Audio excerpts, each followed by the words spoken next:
Hi everyone. फिर एक बार मैं आ गया हूँ इंटीग्रेशन चैप्टर लेके। वही सेम आपका फेवरेट डेफिनेट इंटीग्रल चैप्टर लेके। अब इसमें हम क्या करेंगे, आज के लेक्चर में क्या करेंगे, इससे पहले हमने टोटल 15 लेक्चर्स कर लिए हैं। और लास्ट लेक्चर में मैंने जो कंप्लीट किया वो न्यूटन लेबनिज़ प्रिंसिपल कंप्लीट किया है। तो आज जो लेक्चर नंबर 16 है उसे limit of the sum method कहते हैं। लिमिट्स ऑफ सम मेथड कहते हैं। तो होपफुली ये चीज़ तुमने पहले भी पढ़ रखी होगी। कोई बच्चा कहे कि नहीं सर पहले तो हमने नहीं पढ़ी है, तो मैं याद दिला दूँ, मैंने इसे लिमिट चैप्टर में भी पढ़ाया था। लिमिट चैप्टर में, और वहाँ पे प्रिकॉशन भी बताया था कि बाबा यहाँ पे बहुत सीधी सीधी और सिंपल क्वेश्चन यहाँ पे मैं करवा रहा हूँ, लेकिन एक दिन ऐसा आएगा जब मैं क्वेश्चन का लेवल भी बढ़ाऊँगा, जब मैं वो डेफिनेट इंटीग्रल पढ़ाऊँगा। ठीक है, तो चलो अब हम लेक्चर नंबर 16 में आ गए। अच्छा, बता दूं कि इसको मैं दो पार्ट में बनाऊंगा, 16A 16B, क्योंकि एक ही लेक्चर अगर मैं बनाऊं तो कुल मिला के शायद ये 1 घंटे से ज़्यादा का लेक्चर बने। मैं ट्राई करूंगा कि अगर एक ही लेक्चर में सब सिमट जाए तो ठीक है, नहीं तो अगर मैंने लेक्चर नंबर लिखा 16A तो तुम ज़रूर ढूंढना 16B है क्या। चलो तो अब हम चालू करते हैं। ये हम पहले भी पढ़ चुके हैं। Change of during the limit we can any time we can change the limit, I mean say we can change the variable. अगर हम लिमिट चेंज करते हैं तो प्लस का माइनस हो जाएगा। रिफ्लेक्शन प्रॉपर्टी ऑन ओरिजिन के राइट साइड वाला ग्राफ ओरिजिन के लेफ्ट साइड आ जाएगा। ठीक है, लेफ्ट वाला राइट चला जाएगा। ये किंग प्रॉपर्टी जो अपनी कभी भी कहीं पर लगा दो। ठीक है, any time we can replace X variable by sum of the limit minus variable. ये उसी की कोरोलरीज है। ये इवन ऑड प्रॉपर्टी, इसकी पहचान है ऊपर नीचे जो नंबर होगा वो सेम होगा, लेकिन एक नेगेटिव होगा एक पॉजिटिव होगा। ठीक है, ऑड इवन फंक्शन प्रॉपर्टी इसे कहते हैं। ये सारी चीज़ें तो मैं लेक्चर 1 से पढ़ाते आ रहा हूँ। मैं हर लेक्चर में थोड़ा रिवीजन दूंगा ताकि तुम्हें याद हो जाए। शिफ्टिंग प्रॉपर्टी, लिमिट में अगर हम कोई कॉमन नंबर चाहे तो ऐड करेंगे। अगर हम कोई कॉमन नंबर ऐड कर रहे हैं तो आर्गुमेंट में सब्ट्रैक्ट करना है, सब लिमिट में सब्ट्रैक्ट करें तो आर्गुमेंट में ऐड करना है। और इसी की अगली प्रॉपर्टी है स्ट्रेचिंग एंड कॉन्ट्रैक्टिंग। लिमिट में कोई कॉमन नंबर मल्टीप्लाई कर रहे हैं तो आर्गुमेंट में डिवाइड करना, वही सेम नंबर्स बाहर भी डिवाइड होगा। लिमिट में डिवाइड कर रहे तो आर्गुमेंट मल्टीप्लाई होगा, जस्ट रिवर्स प्रोसेस तुम्हें करना है। ये उसी का सेम, वही सेम प्रॉपर्टी था। Breaking of the limit, discontinuous function होगा तब तो ये कंपलसरी है कि आपको ब्रेक करना पड़ेगा उसे। डिसकॉन्टिन्यूअस के लिए इसे आपको ब्रेक भी करना पड़ेगा। फिर half of the limit property, बहुत सारी जगहों पे लिमिट, जैसे 0 to π दिया, मुझे π/2 करना है तो क्वेश्चन देखो ये क्या कहता है, ये लाइन कहती है क्वेश्चन इटसेल्फ।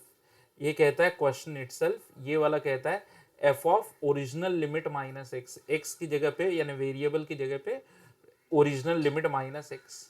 ये उनके केसेस है जो मैं पहले पढ़ा चुका हूँ। वॉलिस प्रिंसिपल बताया, साइन कॉस के लिए होगा नेचुरल नंबर, उनका पावर होना चाहिए।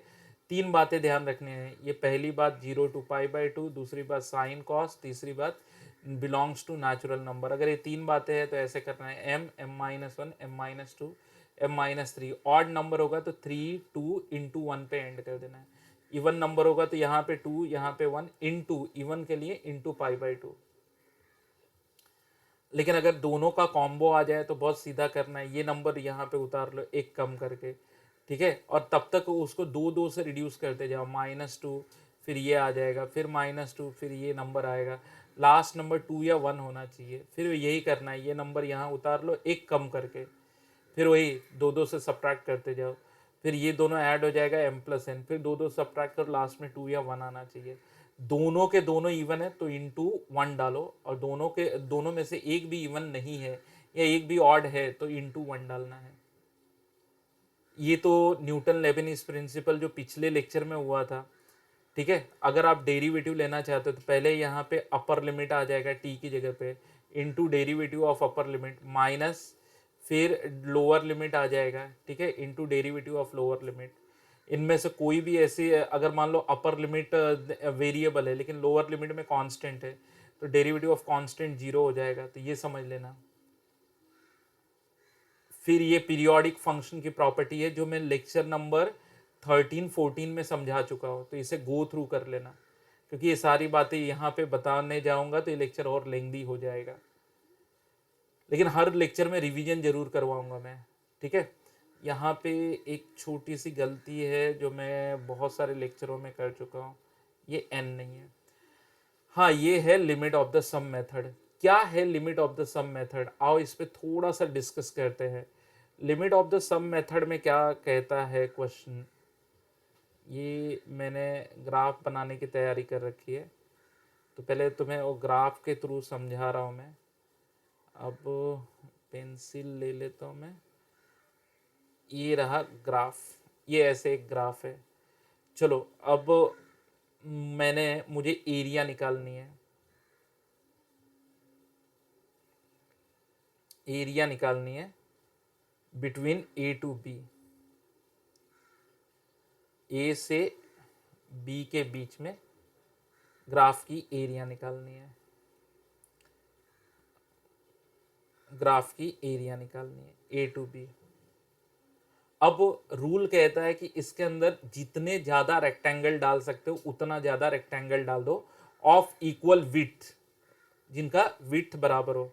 तो कोई बच्चा बोले सर एक रेक्टेंगल ऐसे ले लो, एक इधर डाल दो, फिर वो एक इधर ले लो, ये सब विड्थ बराबर ले लो। ऐसे करके आप मान के चलो आपने इसमें ऐसे रेक्टेंगल डाल दिए, हाँ मैंने इसमें रेक्टेंगल डाल दिए। लेकिन एक बच्चा बोले सर वो जितने ज़्यादा वाला वो मतलब क्या है, देखो अगर रेक्टेंगल तो अभी ये बना नहीं है, रेक्टेंगल अब जाके बना, ठीक है, रेक्टेंगल अब जाके बना, ये बना रेक्टेंगल। और अगर एरिया की बात करें, ये विड्थ है, ये हाइट h, ओह पेंसिल तो मैंने सिलेक्ट नहीं की, चलो ये है हाई, ये विड्थ h, और ये पॉइंट पे करस्पॉन्डिंग ये वाला जो पार्ट है वो एफ ऑफ ए होगा। फिर ये h के डिस्टेंस पे ये वाला पॉइंट a प्लस एच है, तो ये जो करस्पॉन्डिंग होगा वो F of A plus H होगा, ठीक है, ऐसे कुछ समझ लो।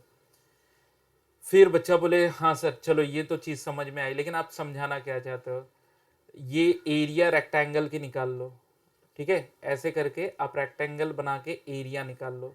ये देखो ये एरिया निकल जाएगी, फिर यहाँ से ये एक रेक्टेंगल बनाया, ये एरिया निकल गई, तो इस तरह ग्राफ की एरिया आ रही है। फिर एक बच्चा बोलेगा सर पूरी एरिया थोड़ी आ रही है, ये ऊपर पेंडिंग भी है, देखो ये वाली एरिया तो नहीं काउंट कर रहे हो आप, ये भी कंसिडरेबल एरिया है, थोड़ा थोड़ा करके छोड़ोगे तो इसका भी तो सम कुछ मैक्सिमम होगा ना। हाँ ये बात तुम्हारी सही है। तो फिर मैंने क्या किया, चलो इसको मैं लिख के समझाता हूँ कि h इक्वल टू, h मतलब विड्थ, विड्थ मतलब ये a है, इतना यहाँ से यहाँ तक a है, यहाँ से यहाँ तक b है, ठीक है। फिर ये जो डिस्टेंस आएगा वो b माइनस ए आ जाएगा, b माइनस ए। फिर मैंने उसको n इक्वल पार्ट में डिवाइड कर दिया, n इक्वल पार्ट में। फिर एक बच्चा बोलेगा हाँ सर ये तो समझा कि चलो मान लो बीच का डिस्टेंस 1 सेंटीमीटर है, तो आपने 10 इक्वल पार्ट में डिवाइड कर दिया, तो हर पार्ट 0.1 के डिस्टेंस पे बनेगा, मतलब हर एक रेक्टेंगल का विड्थ 0.1 ही रहेगा, हाँ बरोबर है। लेकिन अब यहाँ पे एक वर्ड इंट्रोड्यूस करने जा रहा हूँ, limit n tends to infinity. अब कोई बच्चा बोले सर इस वर्ड का मतलब क्या है, इस वर्ड का ये मतलब है कि अगर मैं ये जो विड्थ है वो इतने क्लोज डिस्टेंस पे लूँ, अभी जैसे ये मैं रेक्टेंगल बनाने जा रहा हूँ, here I am forming a rectangle, ये रेक्टेंगल बना। अब जो यहाँ पे गैप आ रही है, अभी यहाँ पे तुम ज्वाइन करके देखो, क्या ये गैप यहाँ पे आएगी, देखो ये गैप यहाँ पे आएगी, hopefully gap is almost zero, gap zero के करीब है, गैप है ही नहीं। ये देखो ये जो रेक्टेंगल एक पतली सी स्ट्रिप जो दिख रही है तुम्हें, ये पतली सी स्ट्रिप, जो बच्चा समझ पा रहा है कि सर क्या कर रहे हैं वो बिल्कुल मुझे कहेगा कि हाँ सर बिल्कुल, ये स्ट्रिप जो है इसमें कोई भी ऊपर पेंडिंग एरिया नहीं मिलेगा। इसलिए मैंने लिखा है कि n टेंड्स टू इन्फिनिटी, मतलब जितने ज़्यादा से ज़्यादा, जैसे बीच का गैप है, तो उसको 10 पार्ट में बांटने की 1 सेंटीमीटर है तो उसको 10 पार्ट में बांटने की बजाय 100 पार्ट में बांटो ताकि एक्यूरेसी और ज़्यादा है। 1000 पार्ट में बांटो कि ये जो बनने वाले रेक्टेंगल इतने छोटे बनेंगे। तो यानी बीच का जो विड्थ है ना, अगर n टेंड्स टू इन्फिनिटी है, it implies that h tends to zero, h zero की तरफ जाएगा। अच्छा, अब थोड़ा सा फर्क है, थोड़ा सा बोर्ड और जेई में की वर्किंग में फ़र्क है।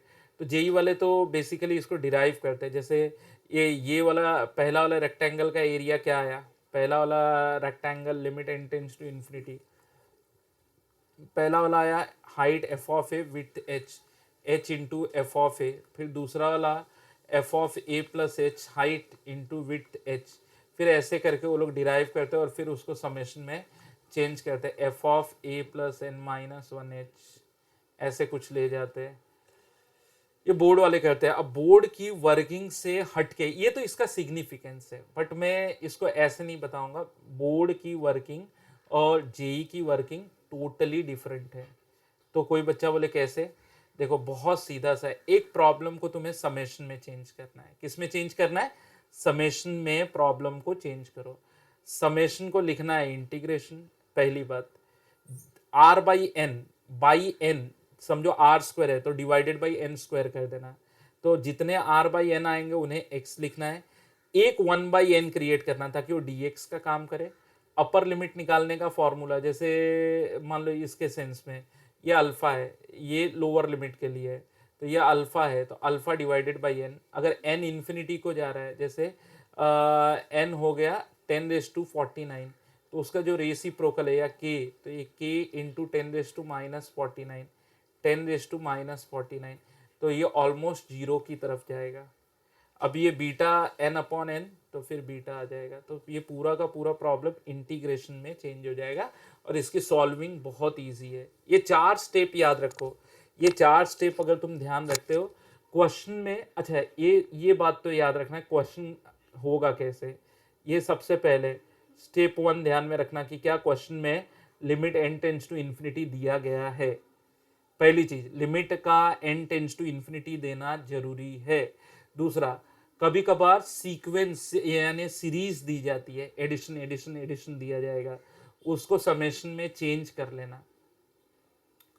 समेशन में चेंज करने के बाद फिर ये जो भी रूल्स दिए गए हैं यहाँ पे, उसको ध्यान से समझ के अप्लाई करना। अच्छा, जरूरी नहीं है कि हर प्रॉब्लम समेशन में दिया जाए, तो तुम्हें चेंज भी करना आना चाहिए। जैसे अभी ये प्रॉब्लम है, चलो आओ इसको समझते हैं। किस तरह दिया है ये प्रॉब्लम को, इसका फ्रेमिंग करेंगे हम समेशन में। Limit n tends to infinity compulsory चीज, ठीक है। ये देखो, ये 1/n + 0, 1/n + 1, 1/n + 2, 1/n + 3, मतलब नीचे जो भी है n + 1 अपॉन, ठीक है। तो ये है n + r के फॉर्म में, जहाँ पे r 0 से चालू हो रहा है। खत्म कहाँ हो रहा है? बहुत बच्चों ये कहते हैं कि सर 3 पे खत्म हो रहा है। गलत। कैसे 3 पे खत्म हो रहा है? तुम ही बताओ कैसे 3 पे खत्म हो रहा है? 3n लिखा हो ना, तो n प्लस कितना आना चाहिए, तो r मतलब 2n पे खत्म हो रहा है। अब 0 डालो, n आएगा, फिर समेशन, ठीक है। अब ये आने के बाद अब कैसे करोगे? ये n का, r का पावर मैक्सिमम 1 है, divided by n divided by n divided by n। अब ये प्रॉब्लम बन गया इंटीग्रेशन के प्रॉब्लम में। तो कोई बच्चा बोले कैसे? देखो, समेशन बन गया इंटीग्रेशन, समेशन बन गया है इंटीग्रेशन, एक 1/n, ये जो 1/n है वो dx बन गया, ठीक है, अपॉन ये कट के 1 हो गया। ये r/n जो है ये बन गया x + x। अब लिमिट में ये तो 0 है तो 0, अगर यहाँ पे कोई भी कांस्टेंट हो तो 0 होगा, और यहाँ पे n का कोएफिशिएंट क्या है? 2, तो it will be like this. So therefore I equal to ln of mod of 1 + x under the limit of 0 to 2. If I am going to put upper limit, what I will get? ln of 1 + 2 यानी कि 3 minus ln of 1 + 0 1, but ln 1 तो फिर सारे बच्चों को मालूम है कि ln 1 होता है 0, इसलिए ln 3। अब मुझे बताओ कितना टफ ये प्रॉब्लम था। कोई बच्चा अगर टफ कहता है तो बेवकूफ़ है फिर। इसमें किसी भी तरह का कोई भी फॉर्मूला नहीं है, कुछ नहीं है, ज़्यादा सरदर्द पालना ही नहीं है, सिर्फ तुम्हें लॉजिकल क्वेश्चन के लॉजिकल थिंकिंग पे ध्यान देना है कि क्या लिखा है। Limit n tends to infinity, ये लिखा मैंने 3/n समेशन ऑफ। अच्छा, ये जो पहला टर्म है वो क्या है, उसका अगर सेम टर्म में कन्वर्जन करूँ तो ये ऐसे लिखा है n/n+0। कोई बच्चा बोले आपको कैसे पता चला? जैसे ये 9 है, 9 से 3 कम 6 है, 6 से 3 कम 3 है, तो 3 से 3 कम क्या होगा? 0 होगा ना। तो इसका मतलब कि ये हर एक टर्म है n/n+r के फॉर्म में, जहाँ पे r 1 से सॉरी 0 से चालू हो रहा है, r 0 से चालू हो रहा है, सॉरी 0, फिर तो फिर अगर 1 डालेंगे तो ऐसा हो जाएगा। तो ये इसको थोड़ा सा लास्ट टर्म को समझ लेते हैं, लास्ट टर्म को जनरलाइज कर लेते हैं। लास्ट टर्म हो गया n/n+3n-1, sorry 3n-3, 3n-3। So last term में अगर मैं लिखूं तो क्या होगा? लास्ट टर्म बस यही टर्म आपको वेरिएबल के टर्म में लिखना है, बाकी सब तो कांस्टेंट है। So let me write down this term in terms of R. 3 common ले लो, 3 कॉमन ले लो and it will become r-1। तो लास्ट टर्म कहाँ पे जा रहा है? n तक जा रहा है, बरोबर। अब डालो, 0 डालोगे, श्योर n-1, r 1 से चालू हो रहा है, क्योंकि 1 से ही डालना पड़ेगा। इसे चेक कर लिया करो, कहाँ से चालू हो रहा है वो चेक कर लो। 1 से चालू हो रहा है, 1 से चालू हो रहा है। अच्छा, एक बच्चा अगर कहे कि सर इसको और सिंप्लीफाई तरीके से लिख सकते हैं क्या? मुझे लगता है ये सबसे बेटर वे में लिखा है। अच्छा, कोई बच्चा बोले अगर मैं 3r लिख दूँ तो? हाँ, तो 3r भी लिख सकते हो, कोई फ़र्क नहीं पड़ेगा। अगर कोई बच्चा कहे कि सर मैंने इसे 3r लिख दिया, अगर रादर देन सर मैंने ऐसे नहीं लिखा, मैंने तो कह दिया डायरेक्ट कि ये 3r के फॉर्म में, तो बस उससे कोई फ़र्क नहीं पड़ने वाला। अगर तुम्हें लगता है कि 3r के फॉर्म में है तो फिर ये लिमिट में थोड़ी सी चेंजेस ला दो। लास्ट टर्म n+3 × n-1 है, तो r = 0 से लेके n-1 तक है। ये देखो अभी कहाँ दिक्कत है। तो now we are going to form a integration. Summation बन गया, इंटीग्रेशन 0 कांस्टेंट है तो 0 रहेगा। अच्छा, इसका अगर limit upper limit n tends to infinity upon n रहता है। अब जो अपर लिमिट निकालना है तो ये अपर वाला नंबर डाल दो n-1, तो ये ऐसे हो जाएगा n/n-1/n, फिर ये 1 हो जाएगा और 1/n 0 हो जाएगा, तो ये 1 हो जाएगा। ये 1/n, देखो ये वाला 1/n, इसको मैं यूटिलाइज कर लेता हूँ dx के लिए। अब इसको डिवाइड बाई n कर देता, divide by n divide by n divide by n, तो ये n/n कितना हो जाएगा? 1। 1 का स्क्वायर रूट 1 होता है, ये 1+3x और बाहर ये बचा हुआ 3, तो ये प्रॉब्लम बन गया सीधा सीधा समेशन ऑफ सीरीज से इंटीग्रेशन में। अब कोई बच्चा बोले कि सर कैसे सॉल्व करेंगे, तो भाई अब तो तुम्हारे लिए ये क्वेश्चन एक बेसिक क्वेश्चन है। इस पे तो आई होप किसी बच्चे का ये कमेंट आना ही नहीं चाहिए कि सर अब कैसे करेंगे। रेज टू -½ कर लो, क्या हो गया? 3 × 3x + 1 रेज टू -½ + 1 अपॉन -½ + 1। लेकिन एक चीज़ इसमें, एक गलती बड़े बड़े जो तुर्रम खान होता है ना, वो लोग भी करते हैं। क्या करते हैं? लीनियर है, लीनियर के लिए लगाया तो इनटू कोएफिशिएंट ऑफ x करना मत भूलना, अदरवाइज पूरा का पूरा रॉन्ग हो जाएगा। 0 to 1, 3 से काट दिया मैंने।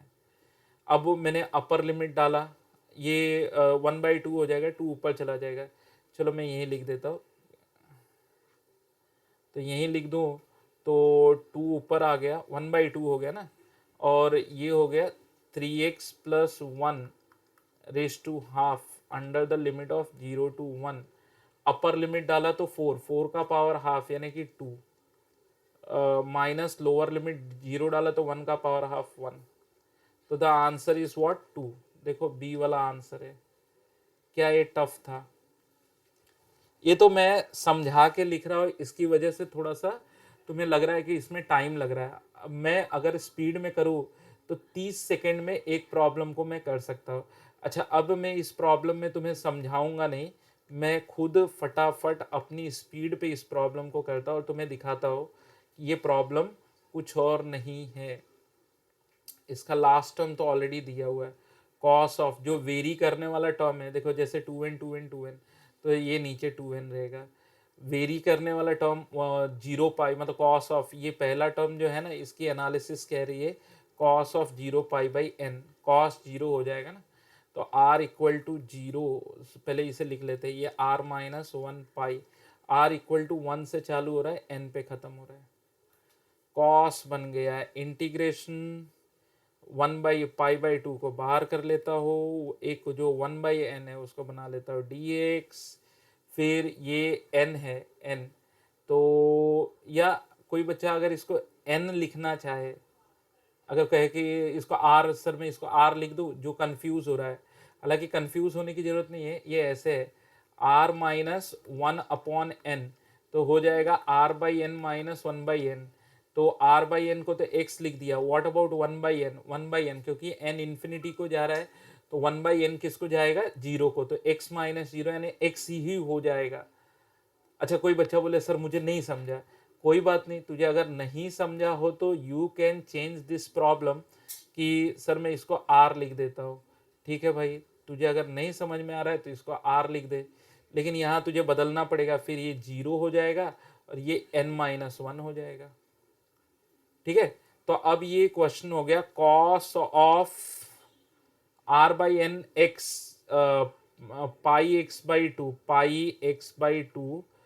ये 0 है तो हम यहाँ पे 0 लिखेंगे, कोएफिशिएंट ऑफ n क्या होगा? 1, तो ये 1 आ जाएगा। कोई बच्चा बोले सर वो n-1 का कैसे कन्वर्जन होता है? It's so simple, limit n tends to infinity, पीछे ही बताया था, डिवाइडेड बाई n होता है, ऊपर जो भी हो n-1, अभी यहाँ पे डिवाइड करेंगे 1 आ जाएगा, यहाँ पे 1/n 0 हो जाएगा। ठीक है, now what will be the final answer? तो फाइनल आंसर में कॉस का इंटीग्रल आता है sin π/2x divided by coefficient of x π/2 under the limit of 0 to 1 limit लगाया, π/2 cancel with π/2। Now I am going to put x equal to 1, I will get sin π/2 as 1 minus 0, so right answer is 1। तो इसमें भी मैंने बहुत सारी चीज़ें समझाई, but घड़ी से देखो तो मुझे नहीं लगता है कि इसको 1 मिनट से ज़्यादा का टाइम मैंने लिया। प्रॉब्लम बहुत इजी होते हैं, limit n tends to infinity देखा, मेरे दिमाग में और कुछ नहीं चल रहा है, n⁴ into n² into n⁶, power balance नहीं हो रहा है, तो एक तो 1/n भी तो तुम्हें चाहिए, into 1/n into 1/n into 1/n। अब देखो पावर बैलेंस हो रहा है, यहाँ पे लिख देता हूँ 1/n। देखो यहाँ पे 2 3 6 7 हो गए, यहाँ पे 6 और 1 7, लॉ ऑफ इंडाइसिस में लगा रहा हूँ, तो the same problem I can write 0 to 1, ये हो गया x³ 1/n will be dx into 0 to 1 x² dx, 0 to 1 x⁻⁶ dx, and for your convenience I want to teach you integral of 0 to 1 x⁻n dx क्या होता है, तो ये हो जाएगा x⁻n+1 अपॉन n+1। ठीक है, 0 to 1 डालेंगे तो 0 तो डालने का मतलब नहीं है, 1/n+1 होता है। अगर ये वाली लाइन तुम्हें डायरेक्ट समझ में आ गई तो we are very near to answer. ये तुम्हें देगा 1/4, ये तुम्हें देगा 1/3, ये तुम्हें देगा 1/7, 7 ऊपर चला जाएगा, नीचे 4 into 3 12 हो जाएगा, 7/12। Here we got the answer. क्या कोई बच्चा बोलना चाहता है इसके बारे में, कोई कमेंट करना चाहता है कि नहीं सर ये टफ है? अगर तुम्हें टफ लग रहा है, स्टिल बहुत सारे क्वेश्चंस मैंने आप लोगों के लिए बना रखे हैं। ठीक है, ओके, अब यहाँ पे कुछ तड़कता भड़कता आ गया। ये इनटू वाले क्वेश्चंस है, तो इनटू वाले को समेशन में चेंज करना है। बट प्रॉब्लम ये है कि अगर तुम डायरेक्टली चेंज करते हो, डायरेक्टली चेंज, चलो समझो, देखो इनटू का प्रॉब्लम है तो लॉग लेना है, इनटू का प्रॉब्लम लेना होगा तो लॉग लेना है। अच्छा, मैं जानता हूँ कि मेरी वर्किंग अभी सही नहीं है। कोई बच्चा बोलेगा तो फिर आप क्यों कर रहे हो? नहीं, मैं बता रहा हूँ कि अगर तुमने इस तरीके से किया तो तुम भी आगे जाके ट्रैप हो गए। तो तुम्हें इनिशियली कैसे करना है? कोई बोले सर लॉग लिमिट को नहीं आता है। नहीं, लिमिट लॉग से फ्री रहता है। ठीक है, लॉग लॉग ऑफ ये हो जाएगा n+1 into n+2 into n+3, क्योंकि लॉग लगाने से फिर वो इंटू ये हो जाएगा n+n। ठीक है, और ये पूरे के पावर में 1/n अपॉन n, ये ऐसे हो जाएगा। फिर log m/n लग जाएगा। फिर आप क्या करोगे, limit n tends to infinity, n tends to infinity log of n+1 into n+2, ऐसे करके इंटू n+n, जो ऊपर रेस टू 1/n है वो आगे आ जाएगा, माइनस लॉग ऑफ n, ऐसे हो जाएगा। फिर इसका तो मान लो, चलो इसका तो तुम समेशन में करके लिखोगे, log of this plus log of this log of that, ऐसे। तो चलो ये तो मैं तुम्हारे लिए ऐसे मोटा मोटी बता दूँ कि ये 1/n summation of r equal to 1 to n log of n plus r करके तो लिख लोगे, माइनस फिर ये कैसे करोगे, माइनस फिर ये तो लॉग n हो जाएगा। ये तो समेशन में आएगा नहीं, समेशन में तो बस इतना ही आएगा। ठीक है, तुम्हारा r/n 1, चलो ये 1/n dx बन जाएगा। r/n भी तो चाहिए था। फिर अगर n इन्फिनिटी को जा रहा है तो log ऑफ इन्फिनिटी, देखो ये ऐसे हो जाएगा, n इन्फिनिटी को जा रहा है तो log ऑफ इन्फिनिटी भी इन्फिनिटी को ही जाएगा। तो कभी भी इस क्वेश्चन को डायरेक्ट मत करो। देखो लॉग लेना कंपलसरी है, बट पहले इंतजाम कर लो कि तुम्हारा n/r, सॉरी r/n क्रिएट हो जाए, ताकि तुम उसे x लिख लो। मतलब पहले ही क्वेश्चन में तुम्हें इसे ब्रेक करना पड़ेगा, अगर नीचे कोई n का टर्म है तो। फिर एक बच्चा बोलेगा चलो सर अगर मैं समझ भी लूँ तो इसको कैसे मैं करूँगा, आप लॉजिकल थिंकिंग बताओ। मैंने देखा 1/n। अच्छा, अगर सपोज करो ये n⁻n होता तो चलो मैं एक तुम्हें मोटा मोटी सोचना सिखाता हूँ। Limit n tends to infinity, अगर ये n+1 into n+2 into n+3 into n+n और upon n upon n upon n upon n। चलो ये प्रॉब्लम को ऐसे मैं बताता है, ऐसे सोचना। अगर ये ऐसे होता ना तो आई होप लॉग लेने के बाद, लॉग लेने के बाद ये प्रॉब्लम, ये n प्लस, सॉरी ये n नहीं, ये बताता हूँ मैं इसको थोड़ा सा करके, 1+r/n, सॉरी 1/n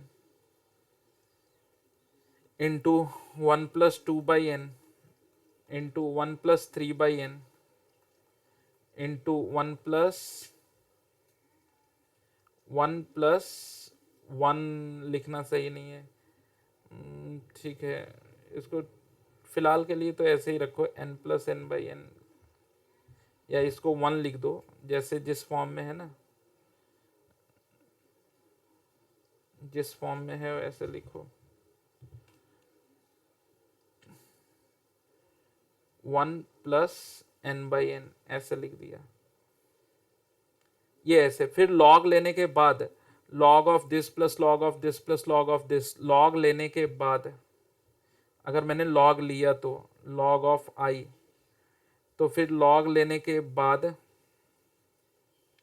ये बन जाएगा log of summation of, log लेते ही मल्टीप्लाई प्लस में बदल जाता है, लॉग लेते ही r equal to 1 to n log of 1+r(n) में कन्वर्ट हो जाएगा।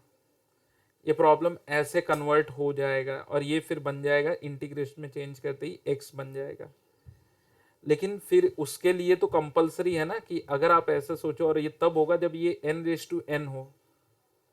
तो फिर मैंने कैसे सोचा कि रादर देन इसको ऐसे नहीं लिख सकते कि n का power n, can I think like this, कि मैंने सोचा कि ये प्रॉब्लम ऐसे लिखा है n रेस टू n और इसके पावर में रेस टू 1/n लगा दिया। इससे हुआ क्या कि ये जो होल पावर है ना वो n/n हो गया, और जो नीचे बचा n रेस टू n वो ऐसे डिस्ट्रीब्यूट हो गया 1/n। फिर जैसे हम लॉग लेंगे ना तो सबसे पहले ये नीचे उतरेगा 1/n, लॉग लेने के बाद ये नीचे उतरेगा। होपफुली तुम समझे होगे लॉग ऑफ, फिर ये बदलेगा। तो अब ये प्रॉब्लम इंटीग्रेशन में ऐसे बदला 1 0 n का कोएफिशिएंट 1/n बन गया dx log of 1 plus X dx। ये प्रॉब्लम ऐसे बन गया। देखो कहीं कोई दिक्कत आई, और अगर दिक्कत आ भी रही है तो अगला प्रॉब्लम भी मैंने ऐसा ही रखा है। तो कुछ स्टैंडर्ड फंक्शन है जैसे लॉग हो गया, इन्वर्स हो गया, तो यहाँ पे इनका इंटीग्रेशन बाई पार्ट से होता है। तो चलो नेक्स्ट पेज पे जाते हैं। आई लॉग आई का आंसर है, बाई पार्ट्स लगाते हैं। ऐसे क्वेश्चन में u is log of 1 plus x and v is always 1, तो u integral of v log of 1 plus x into integral of v 1 का integral x under the limit of 0 to 1 minus 0 to 1 integral of v derivative of u log 1 plus x का derivative 1 plus x dx।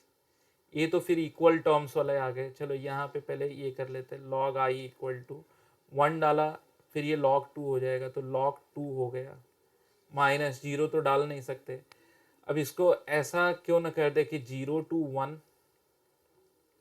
इसे अगर term adjustment method बोलते हैं। अगर ऊपर नीचे rational function है और पॉलिनोमियल का पावर सेम है तो जो डिनोमिनेटर है वही न्यूमरेटर बना देंगे। तो ये आ गया log i equal to log 2 minus, अभी इसे ब्रेक कर देते हैं, log 2 minus 0 to 1 x plus 1 dx upon x plus 1, फिर माइनस 1 का plus 1 0 to 1 dx upon x plus 1, ऐसे हो गया। ये कट गया तो यहाँ पे आया x 0 to 1, वो यहाँ पे आ गया log of 1 plus X 0 to 1। So फिर log i equal to log 2, ये माइनस ये हो जाएगा 1, फिर ये भी हो जाएगा log 2, क्योंकि लोअर लिमिट डालते ही log 1 हो जाएगा जो 0 हो जाएगा।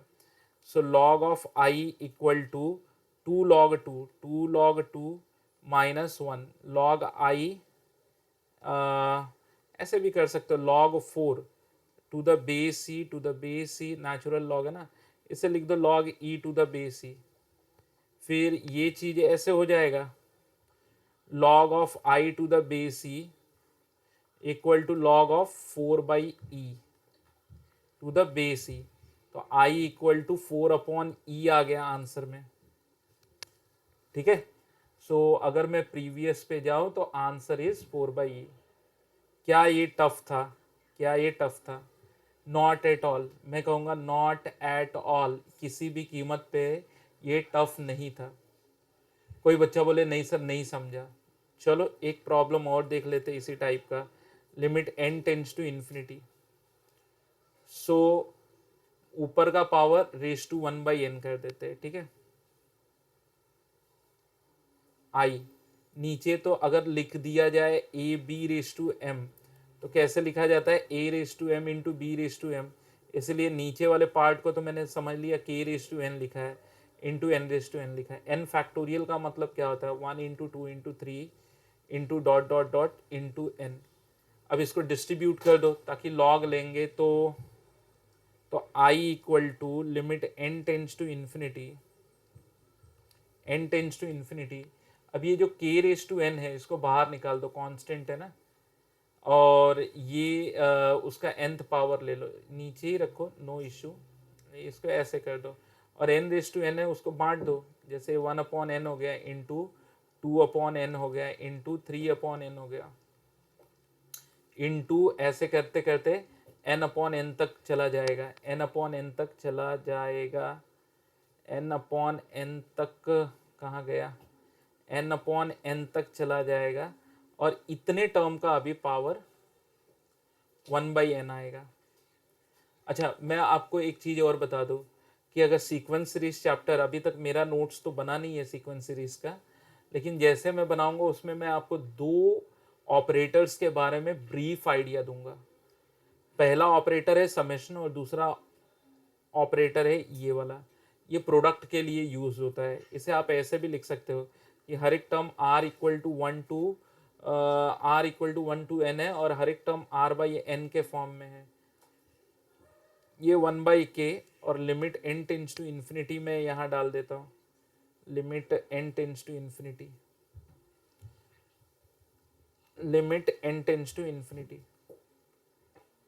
अच्छा जैसे तुम लॉग लेते हो, लॉग जैसे तुम लोगे log I to the base c, ठीक है, तो log ऑफ दिस, अच्छा कोई बच्चा अगर मान लो कि इसको कहे कि सर मुझे ये वाला टर्म नहीं समझा, तो इसका टेंशन लेने का जरूरत नहीं है, इसकी प्रॉपर्टी अभी तो मैं यूज नहीं कर रहा हूँ क्योंकि इसका मेरा वीडियो रेडी नहीं है।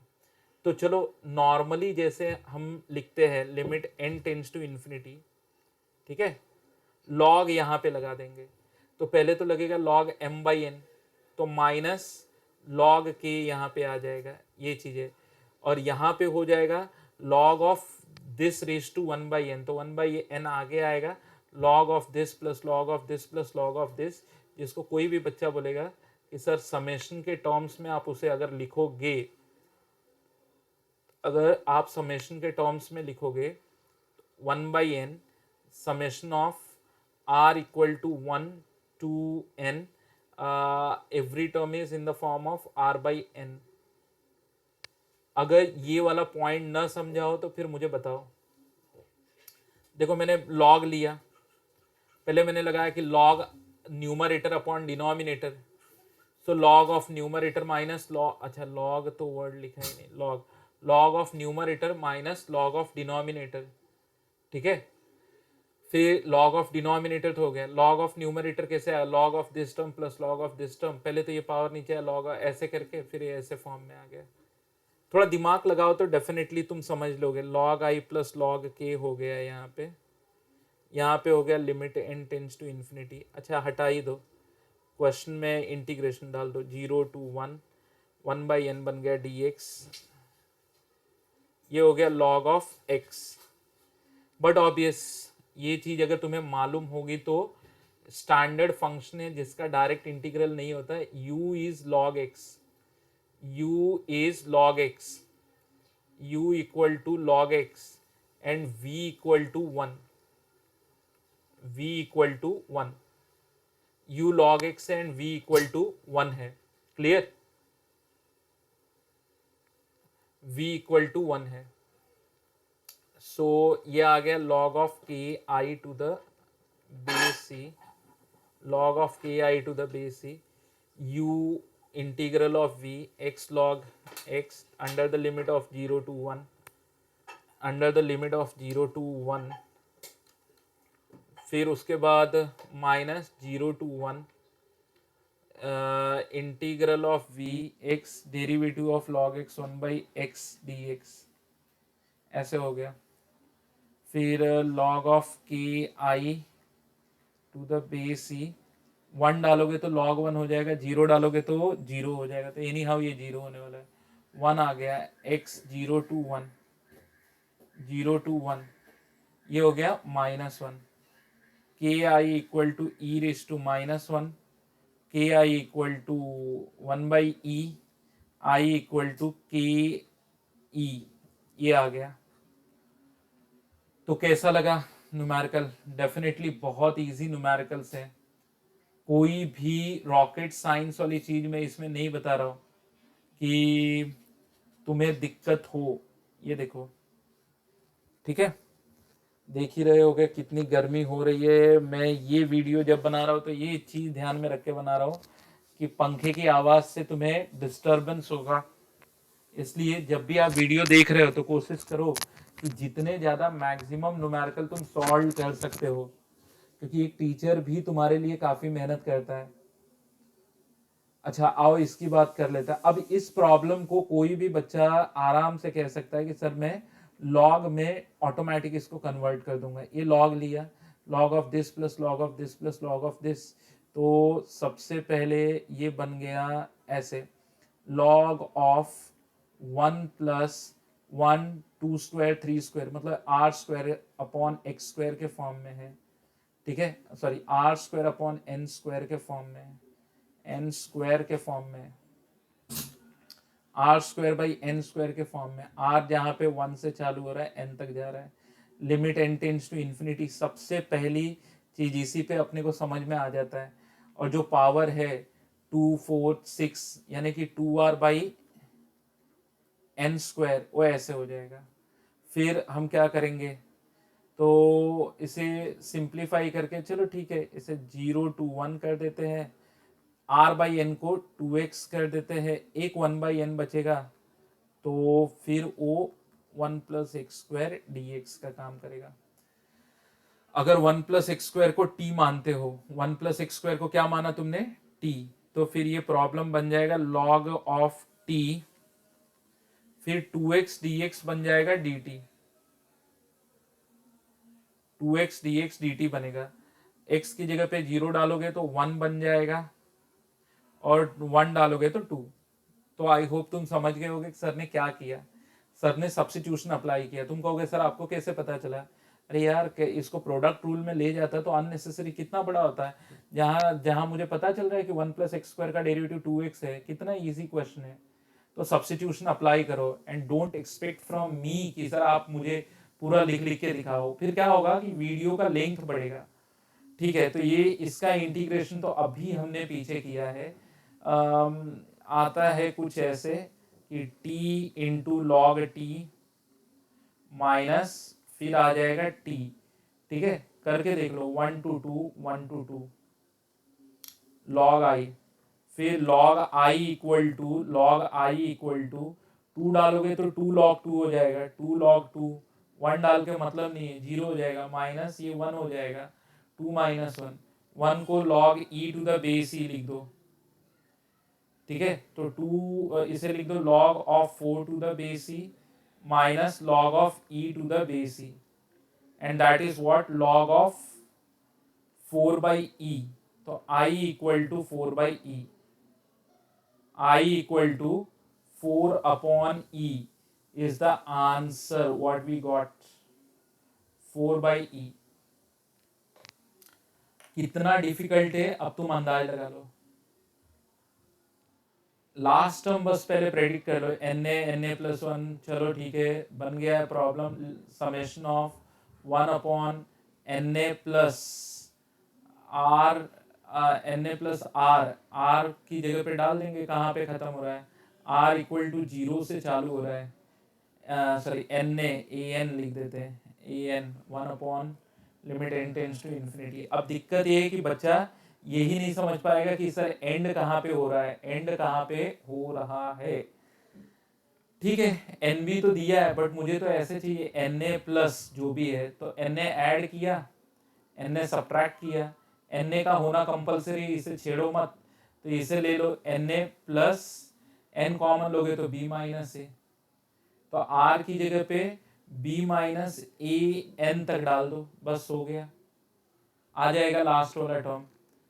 चलो फिर इसे कन्वर्ट कर लेते हैं, ज़्यादा टाइम न लेते हुए इसे कन्वर्ट कर लेते हैं, divided by N divided by N divided by N, and the problem will reduce to 0 से लेके b minus A, coefficient of n upper limit होता है, dx upon a plus X, dx upon a plus X, ln of a plus X आ जाएगा under the limit of 0 to b minus A, b डाला तो ln of a plus B minus A minus ln of a plus 0, so that will give you ln of b minus ln of a, ln of b by a, B by A. तो देखो सी वाला answer आ गया। क्या है, किसी भी angle से tough था।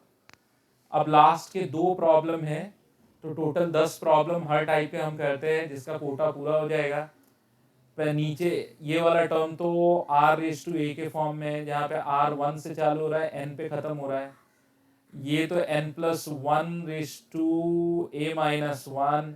ये वाला टर्म जो है एन ए प्लस आर के फॉर्म में, एन ए प्लस आर के फॉर्म में 1 2 3, यहाँ पे आर 1 से चालू हो रहा है, एन पे खत्म हो रहा है।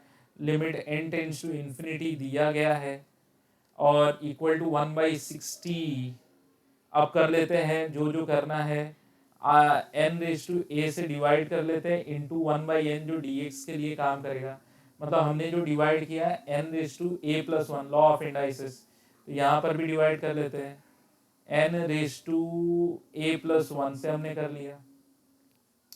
अब यहाँ पर भी हम एक काम करते हैं, divided by N, divided by n. अच्छा, ये एक काम करते हैं, ऐसा कर लेते हैं, ये चीज़ बहुत इजीली रिड्यूस हो जाएगी, ज़्यादा ताम झाम नहीं होगा। ये तो हर बच्चे को मालूम हो गया कि पहले ये एन रेस टू ए लिख देते हैं। कोई बच्चा बोले सर ये 1/n का क्या करोगे, एन रेस टू ए कर देते हैं। तो इधर भी हम क्या करेंगे, ये एन रेस टू ए ऊपर नीचे डिवाइड हो गया, और इसको नलीफाई करने के लिए 1/n ला देंगे। अब देखो कट रहा है ना, कट के वही क्वेश्चन आ रहा है, एन रेस टू ए गया, 1/n गया। फिर चाहिए इसको n, तो अगर इसको डिवाइडेड बाई n करते हैं तो बाहर मल्टीप्लाइड बाई n करना पड़ेगा, बरोबर ना।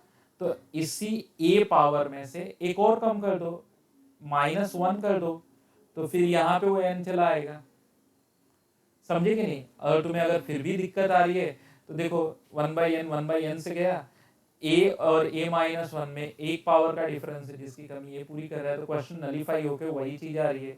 सो व्हाट वी आर गेटिंग, अब हमें क्या समझ में आ रहा है, 0 to 1 x raise to a dx। अब इसको अंदर ले सकते हो, इसको अंदर ले लोगे तो ये ऐसे हो जाएगा, n plus 1 upon n whole raise to a-1। अलग अलग डिस्ट्रीब्यूट कर दो तो n upon n plus 1/n raise to a-1। फिर ये कट के 1 हो जाएगा, और ये 1/n 0 हो जाएगा, ठीक है। फिर ये हो जाएगा 0 to 1 डिवाइडेड बाई n, तो ये फिर हो जाएगा a प्लस एक्स, बरोबर ना, divided by n a plus x, और ये आ गया 1/60, बरोबर। चलो अब अगले पेज पे जब मूव करते हैं तो x रेस टू a का इंटीग्रल क्या होगा, x raise to a plus 1 upon a plus 1 under the limit of 0 to 1, ठीक है, under the limit of 0 to 1। फिर और क्या था, a का a अलग अलग कर दो ना, ऐसे कर दो, a का इंटीग्रल और x का इंटीग्रल, तो a का इंटीग्रल ax आएगा और x का आएगा x²/2 under the limit of 0 to 1, 1/60। And finally, if I am going to put a equal to x equal to 1, what I will get, इसको simplify कर लो, देखो क्या आता है, 1 अपॉन a प्लस 1। 0 डाल के तो कोई मतलब नहीं है, 1 डालेंगे 0 तो यहाँ पर भी नहीं जाएगा, 1 पे ये a हो गया, ये 1/2 हो गया, बरोबर, इक्वल टू 1/60। तो फिर इसका एलसीएम लेने के बाद a plus 1 into 2a plus 1 और बाई 2 जो है इधर आ जाएगा, इक्वल टू 1/60। अब cross multiply 120 equal to 2a², ये a और ये 2a प्लस 3a, 3a हो गया और 1 1 जा 1। So what we are getting, 2a² plus 3a minus 119 equal to 0। अब तो कुछ गड़बड़ हो गया, 119 किसी के टेबल में आता है, कहीं दिक्कत तो नहीं है। 2a² 1/2 120 बरोबर है, 2 ऊपर चला जाएगा 1/2 a 1/2 2a plus 2a plus 1 a plus 1 2 ऊपर चला गया 120 119 का डबल 238 119 का फैक्टर गिरेगा क्या 119 33 तो प्राइम नंबर है शायद 113 119 तो किसी के टेबल में नहीं आता है। चलो नहीं, अगर ऐसे गिरता है तो ऐसे चेक कर लेते हैं b² minus 4ac 9 minus 2 4 into 2 into 119 ठीक है। Hopefully the calculation will be the biggest challenge for us. Next. Let me check once again. Is it that much difficult? ये तो सही आ गया। ये पार्ट को समेशन में लिखा तो na प्लस आर के फॉर्म में a प्लस एक्स, अगर ऐसे लगा दो तो a प्लस एक्स का होल स्क्वायर बाई 2, फिर 1 डालेंगे तो a प्लस 1 का होल स्क्वायर बाई 2। नहीं वो भी तो सही है जो हमने किया, a का ax आ जाएगा, इसका हो जाएगा x² बाई 2, ax में x की जगह पे 1 डालेंगे a तो 1/2 a प्लस 1/2 वही आएगा x raise to a plus 1 upon a plus 1, ये भी सही है 1/60 a is not equal to. Next 0 to 1 1 डाला 1 रेस टू एनी पावर 1, 0 डाल के कोई मतलब नहीं है। यहाँ पर भी a प्लस 1/2 ही होगा, 2a होल अपॉन 2 तो ऊपर चला जाएगा 119। नंबर बड़ा गंदा सा आ रहा है ना, इसलिए दिक्कत आ रही है। 2a² plus a plus 2a यानी कि 3a प्लस 1 प्लस 1 उस साइड गया तो माइनस 119 हो गया। 19 में भी नहीं आता है, 19 19 55 नहीं 19 के टेबल में भी नहीं आता है। 23 33 43 के टेबल में आता है क्या 43, क्योंकि 19 देख के तो मुझे लग रहा है कि नहीं नहीं ये प्राइम। ओके तो एक काम करते हैं, फिर मैं इस प्रॉब्लम पे आता हूँ क्योंकि अदरवाइज वीडियो का लेंथ बढ़ जाएगा और थोड़ी सी तुम्हें बोरिंग लगेगी वीडियो। मैं पहले इस प्रॉब्लम को निपटा देता हूँ, जब तक इस प्रॉब्लम पे तुम दिमाग लगाओगे मैं उधर सोच लूँगा कि कहाँ पे गलती हुई है। ठीक है, r equal to 1 to n cube root of r, ये हो गया n रेस टू 7/3। फिर इसको क्यूब रूट ऑफ r क्या लिखना है, r रेस टू 1/3 लिखो, इजी टू अंडरस्टैंड होगा। r raise to 1/3 summation of 1 upon 1 to n ही रहेगा, दिख रहा है an प्लस r का होल स्क्वायर इक्वल टू 54। अब मुझे क्या क्या चाहिए, जिनको जो चाहिए वो दे दो। इसको चाहिए n रेस टू 1/3 दे दिया, इसको चाहिए 1/n वो भी दे दिया, इसको चाहिए n², इसको ऊपर नीचे से n² दे दिया। तो ये तो नलीफाई हो रहा है, इसको नलीफाई करने के लिए व्यवस्था बनाओ। तो n रेस टू 4/3, अभी देखो कट रहा है क्या, पहले ये देख लो कट रहा है क्या, n² गया, हाँ ये n raise to 1/3 n raise to 1 बरोबर है। तो अभी कौन सी चीज़ क्या आएगी, चलो तो limit n tends to infinity 0 to 1 x raise to 1/3 dx, ये हो गया -7/3 -4/3 3/3 1 हो गया 0 to 1 1/n² dx। देखो 1/n² dx, तो 1/n जो बचेगा, सॉरी 1/n dx होगा, तो n² है ना, तो एक तो बचेगा एक्स्ट्रा। अच्छा, इसको मैं अंदर ले जाऊंगा तो ये ऐसे हो जाएगा a प्लस एक्स का होल स्क्वायर इक्वल टू 54। अब कोई बोले कि सर ये कैसे किया, थोड़ा बताओ ना।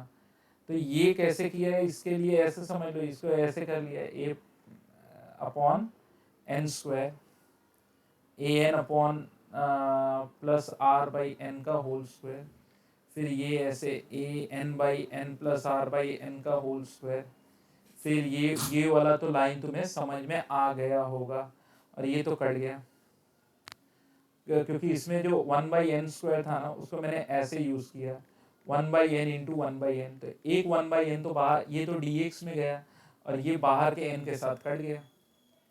थोड़ा दिमाग लगाना पड़ेगा, ऐसा नहीं कि तुम्हें लॉलीपॉप है और जो समझ में आ जाएगा, ऐसा कुछ नहीं है, थोड़ा दिमाग लगाओ। अच्छा बताओ, जेई एडवांस का क्वेश्चन है ये 2019 का, तो कितना हो जाएगा, x raise to 1/3 plus 1 upon 1/3 plus 1, यानी कि 4/3 हो जाएगा। नेक्स्ट यहाँ पर आएगा x raise to 4/3 divided by 4/3 3/4 लिखते हैं 0 to 1 प्रीवियस, फिर ये रेज टू -2, तो -2 मतलब -2 प्लस 1 अपॉन -2 प्लस 1, तो मतलब कि ये हो जाएगा -1 upon a plus x under the limit of 0 to 1। ठीक है, अब इतना इंटीग्रेशन नहीं आता है तो फिर धिक्कार है तुम्हारे ऊपर, बाकी तो और कुछ नहीं है, इक्वल टू 54 है। अब ये 3/4 इंटू 1 आ गया डिवाइडेड बाई, ये थोड़ा सा कर लेते हैं -1/a प्लस 1 प्लस अपर माइनस लोअर 1/a। अब एलसीएम ले लो, फटाफट निपटा दो, ये 18 हो गया, ये 72 equal to 1 upon a minus a plus 1 upon a into a plus 1, जो तुम्हें दे रहा है 72 equal to a² plus a divided by 1। ठीक है, a² plus a minus 72 equal to 0, 9 जा 8 जा 9 8 जा, ठीक है, -8 इक्वल टू 0, तो a का आंसर है -9 और a का आंसर है 8। तो एडवांस का क्वेश्चन देखो कितना इजी आया था, एडवांस का 3 मार्क्स का न्यूमेरिकल आया था 2019 में, मल्टीपल चॉइस था, -9 और 8 आंसर आ रहा है, ए और डी आंसर है। ठीक है, आई होप 6 मार्क्स का था, 3 + 3 ऐसा था कुछ, एग्जैक्ट मार्किंग याद नहीं आ रही है मुझे।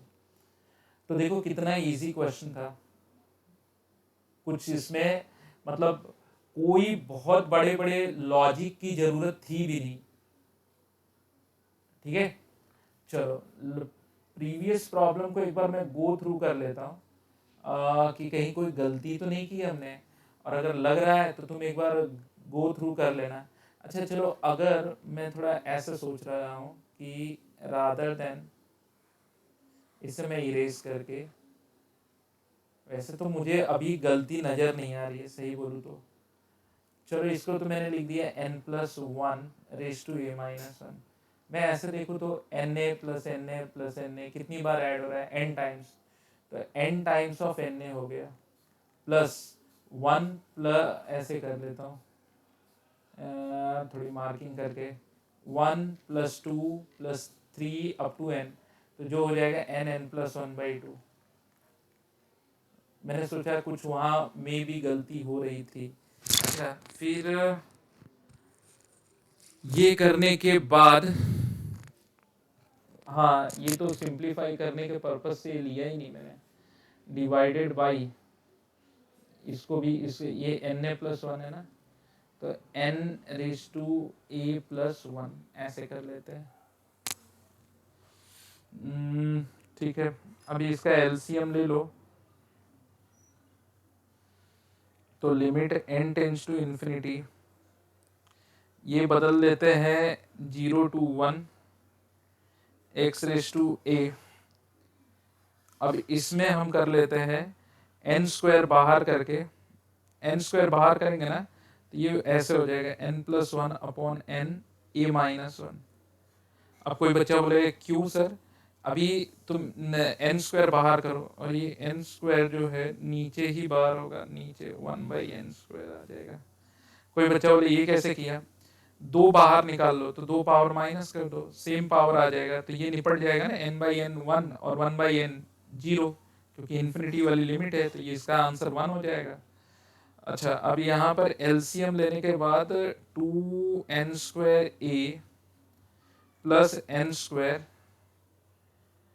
प्लस n डिवाइडेड बाई 2, तो ये 2 को तो ऊपर भेज दो यार, नीचे वाला 2 है इंटू 2, 1/60 ऐसे हो जा रहा है। इससे क्या होगा, ये तो निपट जाएगा, ये एक्स रेज टू, चल तो वही चीज रही है, डिवाइडेड बाई एन स्क्वायर कर दो, divided by N square divided by N square divided by N square, तो ये 2a आएगा, ये 1 आएगा और इधर 0 हो जाएगा, 2a प्लस 1। हाँ तो वही चीज रही है। चलो नेक्स्ट पे जाते हैं,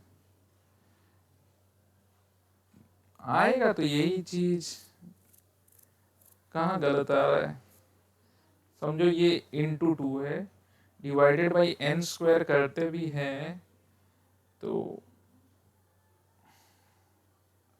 डिवाइडेड बाई, अगर हम एन स्क्वायर करते भी हैं ना तो it will give you 2a plus 1, बरोबर ना। तो ये तो तो वही चीज रही है, फैक्टर क्यों नहीं गिर रहा है, देखो छोटी छोटी चीजों में गड़बड़ होती है, why we are not getting factor. कोई बच्चा बोले सर आपको ध्यान नहीं आ रहा है, सिंपल नंबर है, 21 9 जा तो नहीं होगा, 17 के टेबल में आता है, अरे यार 17 6 जा, 17 7 जा 4, वही बोलते हैं घर में छोरा और नगर में ढिढोरा वाली हाल हो गई। तब से सर पटक रहा था मैं, क्या होगा फैक्टर, क्या होगा फैक्टर, और फैक्टर है 17 7 जा, तो 17 7 जा आता है, बट वही दिक्कत, अच्छा इंटू 2, तो 17 और 14, हाँ मिल गया फैक्टर यार, वो बहुत इजी, वो पहले वाला तरीका भी सही था, ये भी तरीका सही है, 2a square plus 17a minus 14a minus 119 equal to 0। एक चीज मैं बता देता हूँ, कभी कभार ऐसे ऐसे न्यूमेरिकल तुम्हें लटका देंगे ना, तुम्हें अपने आप पे भी बहुत गुस्सा आना चालू हो जाएगा, इन दोनों में से कॉमन लिया तो 7, यहाँ से 17 कॉमन लिया तो a माइनस 7, फिर ऐसा लगेगा यार ये क्यों नहीं आ रहा है, क्या इसमें प्रॉब्लम हो गया, एक फैक्टर दिख रहा है 7 और एक आ गया -17/2, ये लो, तब से माथा पच्ची जो कर रहे थे, इसके दो आंसर आ गए, 7 और -17/2। तो यहाँ पे limit of the sum method हम करते हैं कंप्लीट। जिन बच्चों को नहीं समझ में आया होगा वो मुझे एक बार जरूर, अच्छा ये एक मिस्टेक मुझे पता चली, एग्जाम्पल, एग्जाम्पल ये ई है, एग्जाम्पल है, एक्चुअली जिस पावर पॉइंट को मैंने प्रिपेयर किया था उसका थोड़ा सा पार्ट कट गया है, बाहर था ना, एग्जाम्पल है, तो अब ये पार्ट मैंने ऑफिशियली ख़त्म कर दिया है। अब तुम में से जिनको भी डाउट आएगा वो बच्चे मुझे चैट करके बताएंगे, मैसेज करके बताएंगे, ठीक है, कि मुझे डाउट आ रहा है, और अगली बार जब अगला वीडियो बनाऊंगा तो उसमें उनके डाउट क्लियर कर दूंगा। ठीक है, सो ये इतना डिफिकल्ट नहीं था। चलो तब तक के लिए फिर मिलते हैं। Thank you very much, thank you very much, फिर मिलते हैं।